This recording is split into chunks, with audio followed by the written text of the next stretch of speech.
Federal agencies are releasing their new use case inventories for artificial intelligence. Across the government, there are now more than 2,500 AI use cases, an increase of more than 800 since last year. And with the rise of agentic AI, agencies are positioning themselves to drive toward more automation and efficiencies.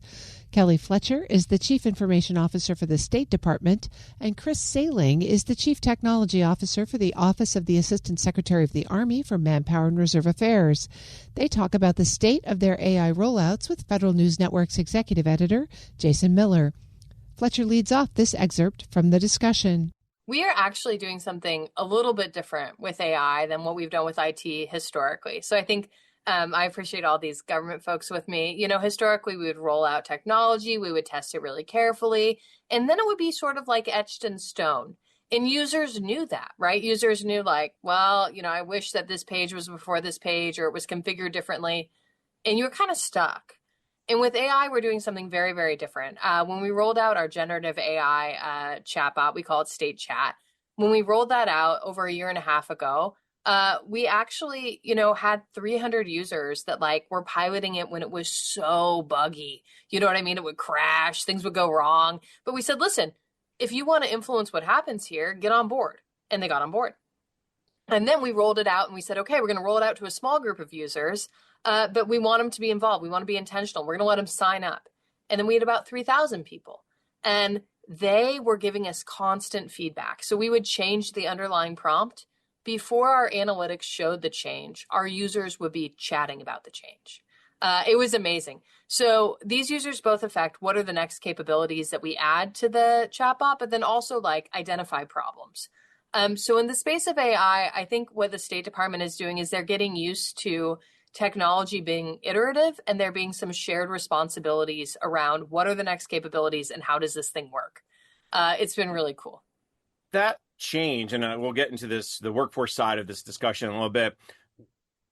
That's what we've heard over the last 25 years. You find some champions, get those champions to then train the trainers. It's that model for tech that was always very difficult, right? Everyone talked about using that model, but rarely you saw that, to your point, that we would do it, etch it in stone, and then say tough. Is this a great example of the train the trainer model actually working? I love this question. So workforce has been really interesting to me. When we first rolled out State Chat and we made it available to the entire department, so we had 3,000 users, 5,000, and the department's about 100,000. And we rolled it out to 100,000 people in one day. And I said, are we ready from an infrastructure perspective to scale to 50,000 users this week? What if that happens? And for people who are smarter than me, they will laugh hard at this. No, we did not roll up to 50,000 users that week. We slowly sort of built. And I thought we had this, really core group that was super jazzed about it. 10% of the State Department was using it all the time. Didn't matter. It took a ton of training of the workforce to get them ready. So now we're being very intentional about trainings for specific kinds of jobs, right? If you're a professional in HR, how can you use this? You're a professional who's an economics officer, how can you use this?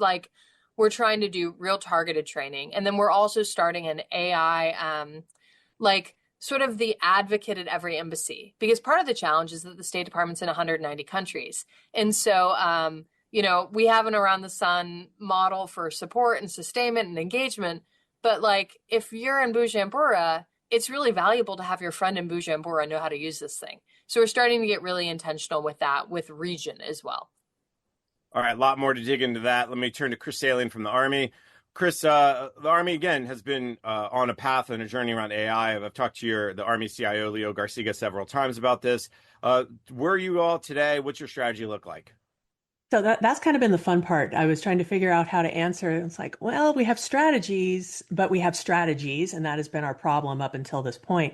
It's one of the things that Tom and I work just within the people space. All of our systems have been so siloed previously. There, because you'll see separate systems in Army Human Resources Command and Army Recruiting Command, and we're all in the people space. What we're starting to do, and what Mr. Garcia has started to do, with Dr. Miller and the CTO office has started to do, is pull everybody together so that we're all kind of aiming towards the same objectives And from there, we're starting to build a more robust Army-wide strategy for how we're rapidly going to adopt and integrate AI. I think at that point, it's really just to kind of piggyback off what Kelly was saying about the training and the education. We figured out how to rapidly proliferate AI. What we haven't figured out how to do is how to rapidly train people how to use it responsibly. And it's not so much the training of the technology, it's the training of the domain knowledge they need to have in order to build those tools. So all of those things are coming together. We have these different coalitions of the willing coming together to guide folks. And I think what we're seeing that's different, that's actually working, is a democratization of tools and strategy that isn't siloed, but is actually working. When you talk about that integration of tools, the Army has had an AI strategy previously. This is not like, oh, we're just developing our first strategy. Do you see what's the evolution looking like? I mean, I'm not sure how much you can talk about where you are today and where you want to go, but what's the change that in at least from a strategic perspective? Well, the AI strategy was written back in 2018 for the most part for the Army. There's been new ones that have come out from executive order and Office of the Secretary of War. But since that time, November 2022 happened, we have ChatGPT, we have rapid proliferation of generative AI. Everybody is getting on Claude Code and making their own tools and their own agents. So we've got to take everything that we thought back then. A lot of it's still good, but we've got to dial it up to speed with a whole lot more developers and users in the mix than we thought we were going to have. Again, what Kelly said really resonated about us sitting there thinking we're going to have this change plan, and we're going to go to this milestone, and we're going to meet this milestone, and then we're going to figure out the next that's out the window. Change is no longer an event, it's an environment, and we have to figure out how to plan accordingly. That's Kris Saling, the Chief Technology Officer for the Office of the Assistant Secretary of the Army for Manpower and Reserve Affairs, along with Dr. Kelly Fletcher, the Chief Information Officer at the State Department. That excerpt is part of a much longer discussion on AI use cases, and you can watch the full program at federalnewsnetwork.com.